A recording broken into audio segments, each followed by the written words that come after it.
सर्वेभ्यो नमो नमः। नमस्कार। स्वागत है आपका सरल संस्कृत सुगम संस्कृत में और मैं हूँ प्रतिभा दीक्षित। इस वीडियो में हम तर्क भाषा के अनुसार प्रमाणों के विषय में अध्ययन करने वाले हैं। इससे पहले हम तर्क भाषा से संबंधित प्रमा, कारण विवेचन और संबंध के विषय में अध्ययन कर चुके हैं। अगर अभी तक आपने वो वीडियोस नहीं देखे हैं तो डिस्क्रिप्शन में उनका लिंक है, वहाँ से आप देख सकते हैं।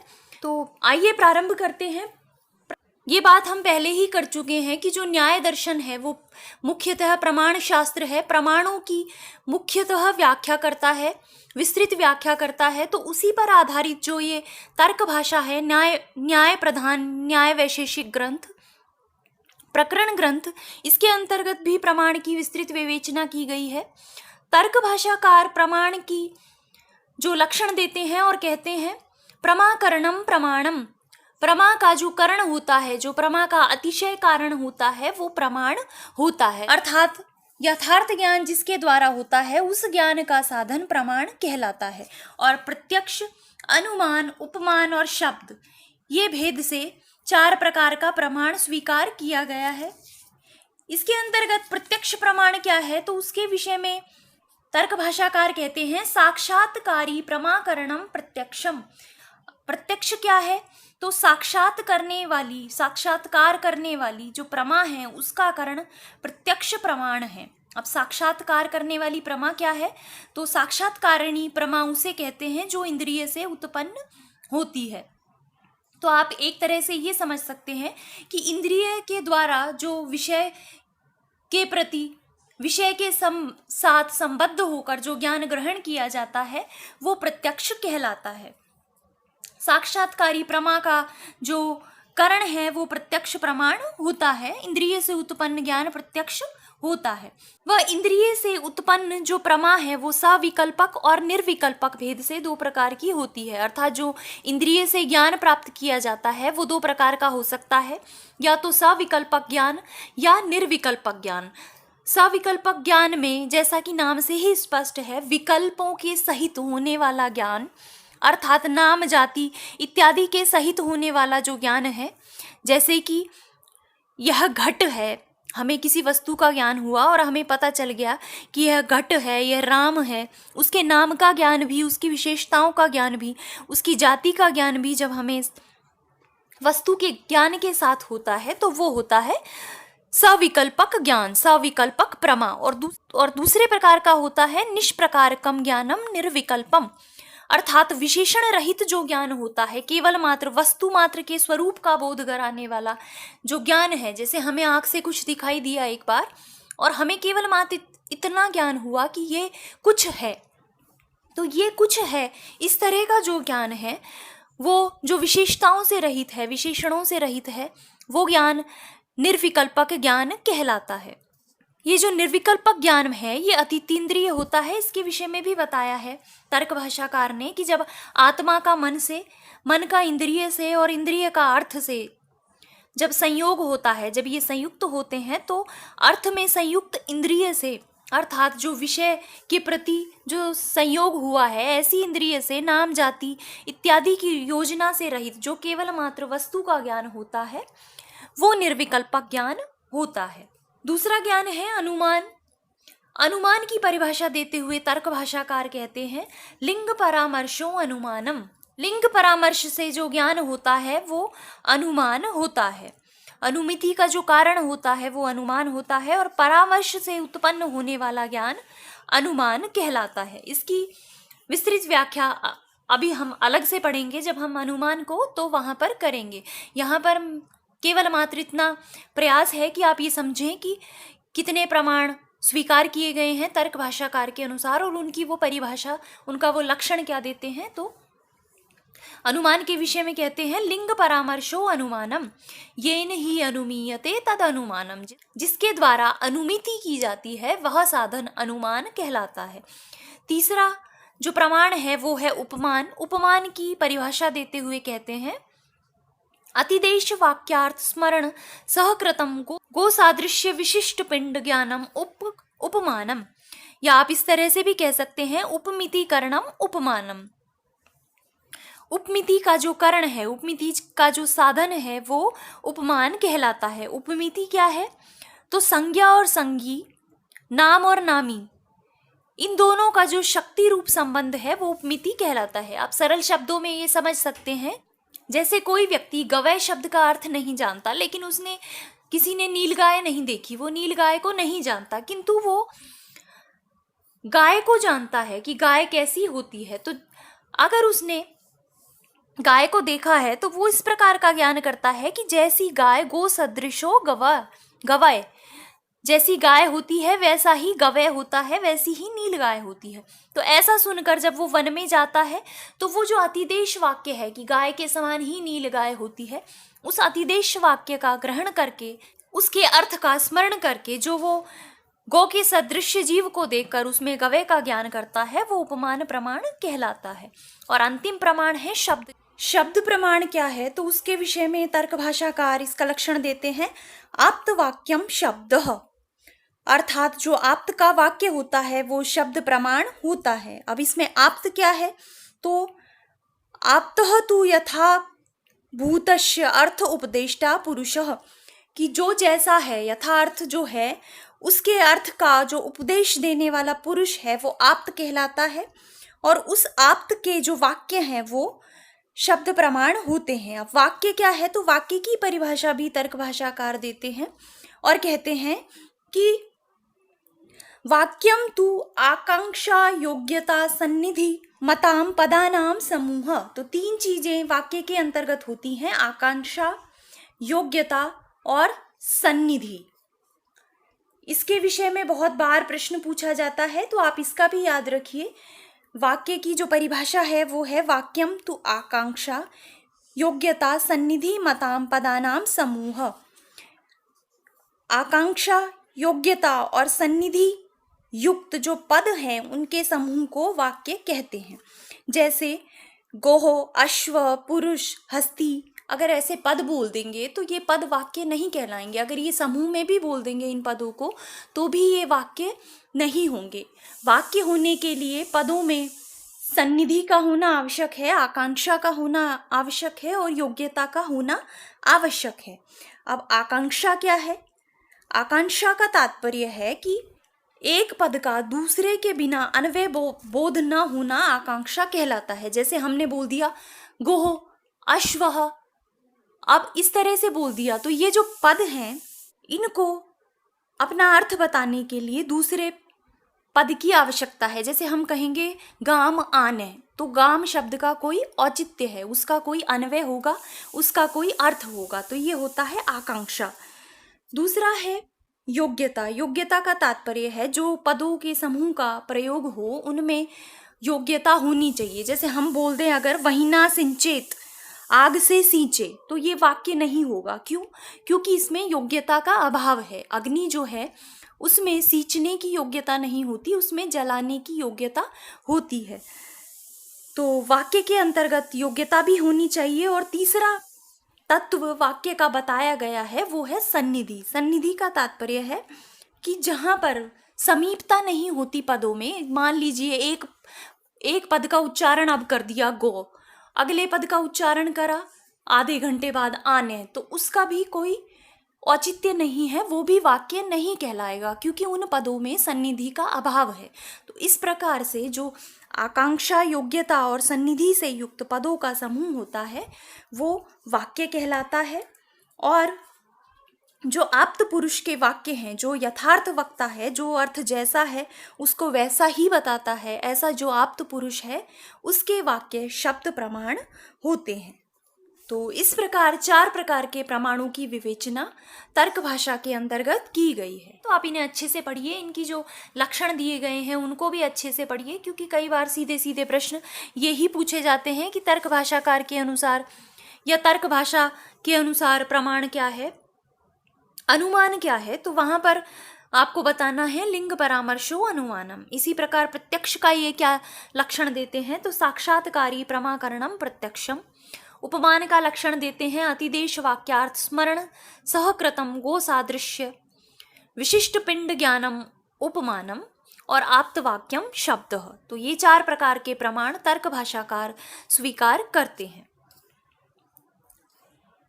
अब उनमें से हम एक एक के विषय में विस्तृत रूप से पढ़ेंगे। तो सबसे पहले प्रत्यक्ष प्रमाण की बात करते हैं। साक्षात्कारी जो प्रमा है उसका जो करण है वो प्रत्यक्ष प्रमाण कहलाता है। और इसका करण क्या है? तो साक्षात्कार जो प्रमा का होता है, यथार्थ ज्ञान जो होता है, सविकल्पक और निर्विकल्पक ज्ञान जो हमें होता है, ये वस्तु ऐसी है, ये वस्तु घट है, इस प्रकार का जो ज्ञान होता है वो इंद्रिय से उत्पन्न होता है। तो जो प्रत्यक्ष है आप कह सकते हैं, उसका जो प्रमा है, साक्षात्कारी प्रमा, उसका साधन होता है इंद्रिय। अब चूंकि जो प्रमा है वो 2 प्रकार की स्वीकार की गई है, सविकल्पक प्रमा और निर्विकल्पक प्रमा। सप्रकारकम ज्ञानम नाम जाति आदि योजना सहितम ज्ञानम सविकल्पकम और निष्प्रकारकम ज्ञानम निर्विकल्पकम। तो ये जो 2 प्रकार की प्रमा है उनके आधार पर 3 जो साधक तमम कारण प्रमा के स्वीकार किए गए हैं वो कौन कौन से हैं? प्रमा के जो त्रिविध करण हैं उनके संबंध में भी कई बार प्रश्न आ जाता है, तो इनके विषय में भी आपको ज्ञान होना चाहिए कि प्रमा के त्रिविध करण को कौन से हैं, कौन से 3 अतिशय कारण माने गए हैं साक्षात्कारकारी प्रमा के प्रति। तो वो है इंद्रिय, इंद्रियार्थ सन्निकर्ष और निर्विकल्पक ज्ञान। कुछ जो विद्वान हैं वो ये कहते हैं कि इंद्रिय जो है वही साक्षात्कारी प्रमा का कारण होता है। कुछ कहते हैं कि इंद्रिय है, ठीक है, लेकिन जब उस इंद्रिय का अर्थ के साथ सन्निकर्ष होता है, जब विषयों के साथ कोई इंद्रिय का संयोग होता है, जब हम चक्षु से किसी घट को देखते हैं, तो वो जो चक्षु है और जो घट है, जब इन दोनों का सन्निकर्ष होगा, जो संयोग होगा, उसी से साक्षात्कारी प्रमा उत्पन्न होती है। और तीसरा कारण है निर्विकल्पक ज्ञान। ये जो निर्विकल्पक ज्ञान है ये हान उपादान बुद्धि के प्रति कारण होता है। जैसे सबसे पहले जब हमारी इंद्रिय ने घट को देखा तो हमें सबसे पहले ये पता नहीं चला कि ये घट है। सबसे पहले ऐसा कुछ अंदाजा हुआ दूर से देखने पर कि ये कोई वस्तु है। उसके बाद जब हम उसे ध्यान से देखते हैं, इंद्रिय और अर्थ का जब सन्निकर्ष होता है, तो हमें उसके नाम जाति आदि की विशेषताएं पता चलती है कि अच्छा इस तरह के आकार का है, इस तरह के काम में आता है, ये इसकी आकृति है, तो ये घट हो सकता है। फिर हमें ज्ञान होता है सविकल्पक ज्ञान की ये घट है। और तीसरा जो ज्ञान होता है कि ये घट है, इसमें पानी भर सकते हैं, ये हमारे लिए उपादेय है। इस प्रकार की जो हान उपादान बुद्धि के प्रति जो करण होता है वो होता है निर्विकल्पक ज्ञान। तो साक्षात्कारी प्रमा के प्रति त्रिविध करण माने गए हैं इंद्रिय, इंद्रियार्थ सन्निकर्ष और निर्विकल्पक ज्ञान। अब ये कब करण होते हैं, क्या उन अवान्तर व्यापार होता है और क्या फल होता है, इसके विषय में बहुत बार प्रश्न पूछा जाता है कि जब इंद्रियार्थ सन्निकर्ष करण है तो फल क्या होगा, या जब इंद्रियार्थ सन्निकर्ष अवान्तर व्यापार है तब फल क्या होगा। तो इसे आप अच्छे से समझिए। मैं आपको सबसे पहले ये बताती हूँ कि अवान्तर व्यापार क्या होता है। अवान्तर व्यापार की परिभाषा देते हुए तर्क भाषाकार कहते हैं,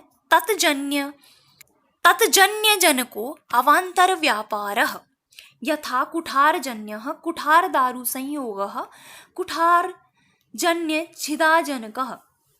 अवान्तर व्यापार क्या है? तो एक तो आप इस तरह से समझ सकते हैं नॉर्मली, अवान्तर का मतलब बाद में और व्यापार का मतलब क्रिया।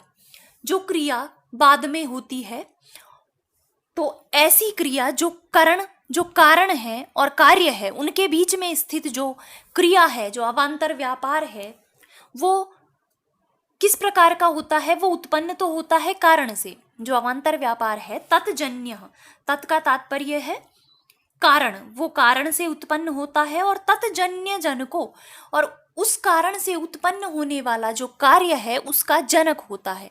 मतलब कि कारण उसके पश्चात होता है अवान्तर व्यापार और उसके पश्चात होता है कार्य। तो ये जो अवान्तर व्यापार है ये कारण से उत्पन्न होता है, और जो कारण से उत्पन्न होने वाला कार्य है उसका जनक होता है। तो वो जो बीच में आने वाला जो पश्चातवर्ती। अवान्तर का तात्पर्य आप पश्चात से समझ सकते हैं कि कारण में जो बाद में क्रिया होती है। अब देखिए हमारे पास बीज है, कारण तो है, तो उससे जब पौधा उत्पन्न करना है तो नैयायिक मानते हैं कि अवान्तर व्यापार की जरूरत होती है। कुछ अवान्तर व्यापार होते हैं जिससे बीज से पौधा उत्पन्न होता है। वो जो कारण है वो कार्य अवस्था में आता है, तो कारण से कार्य की उत्पत्ति के लिए अवान्तर व्यापार की आवश्यकता नैयायिक मानते हैं। तो अवान्तर व्यापार आप समझ गए, जो करण के और कार्य के मध्य में होता है, जो करण से उत्पन्न होता है और कार्य को उत्पन्न करने वाला होता है, ऐसा होता है अवान्तर व्यापार। इसका उदाहरण देते हैं तर्क भाषाकार और कहते हैं कुठारजन्य कुठार दारु संयोगः। कोई जो कुठार है, कोई जो फरसा है, उससे हम कोई लकड़ी काटते हैं, तो वो जो कुठार से उत्पन्न होने वाला कुठार और लकड़ी का जो संयोग है, भाई एक हमारे पास एक फरसा पड़ा है और एक लकड़ी पड़ी है, ठीक है, कारण भी हमारे पास है और लकड़ी को काटना है हमें, अब इसे कार्य करना है, तो उसके लिए अवान्तर व्यापार की आवश्यकता होती है। तो अवान्तर व्यापार क्या करेंगे, हम उस फरसे को उठाकर लकड़ी पर जो मारेंगे, उन दोनों का जो संयोग होगा, वो जो दोनों मिलेंगे तो उससे लकड़ी कटेगी। तो यहाँ पर जो कुठार और लकड़ी का संयोग है वो अवान्तर व्यापार है, क्योंकि वो इस कुठार से उत्पन्न हुआ है। संयोग किससे उत्पन्न हुआ है, फरसे से उत्पन्न हुआ है। फरसे को हमने लकड़ी पे मारा तो उनका संयोग हुआ, तो इसका जनक कौन है, लकड़ी। और ये जब लकड़ी पर पड़ता है ये फरसा तो उसको काट देता है, उसके छिदा का जनक होता है। तो अवान्तर व्यापार कुठारजन्य, कुठार से उत्पन्न, जो कुठार और दारू का संयोग है, फरसे और लकड़ी का जो संयोग है, वो अवान्तर व्यापार होता है। और कुठारजन्य छिदाजनकः, जो कुठार के द्वारा, फरसे के द्वारा जो उत्पन्न, जो काटना है लकड़ी का कार्य, उसको उत्पन्न करता है। तो ये अवान्तर व्यापार होता है। अब जो 3 प्रकार के करण माने गए हैं साक्षात्कारी प्रमा के प्रति, उनमें जब करण होता है तो अवान्तर व्यापार क्या होता है और उसका फल क्या होता है, इसके विषय में बात करते हैं। तो सबसे पहले प्रथम करण के विषय में बात करते हैं। पहला करण जो माना जाता है वो है इंद्रिय। जब इंद्रिय करण होता है तो अवान्तर व्यापार क्या होगा, इंद्रिय और अर्थ का सन्निकर्ष। इंद्रिय हमारे पास है और कोई वस्तु भी पड़ी है, लेकिन जब तक हम उस वस्तु के प्रति, हमारी इंद्रिय जब हम उस वस्तु को देखेगी ही नहीं, जब हमारी नेत्रेंद्रिय उस घट की तरफ देखेगी ही नहीं, तो ज्ञान किस प्रकार उत्पन्न होगा। तो जब इंद्रिय करण होता है तो अवान्तर व्यापार होता है इंद्रिय और अर्थ का सन्निकर्ष, इंद्रियार्थ सन्निकर्ष। और उसका फल क्या होता है, जब इंद्रियार्थ सन्निकर्ष हो जाता है तो उसका फल होता है निर्विकल्पक ज्ञान। हमें ये ज्ञान तो हो जाता है कि ये कुछ है, लेकिन उसकी नाम क्या है, वो किस प्रकार का है, क्या उसकी विशेषताएं हैं, उसकी रूप क्या है, उसकी जाति क्या है, इसका ज्ञान नहीं होता। तो इंद्रिय जब करण होता है तो अवान्तर व्यापार होता है इंद्रियार्थ सन्निकर्ष और उसका फल होता है निर्विकल्पक ज्ञान। इसी प्रकार जब इंद्रियार्थ सन्निकर्ष करण हो जाता है तो अवान्तर व्यापार तो हो जाता है निर्विकल्पक ज्ञान और उसका फल हो जाता है सविकल्पक ज्ञान।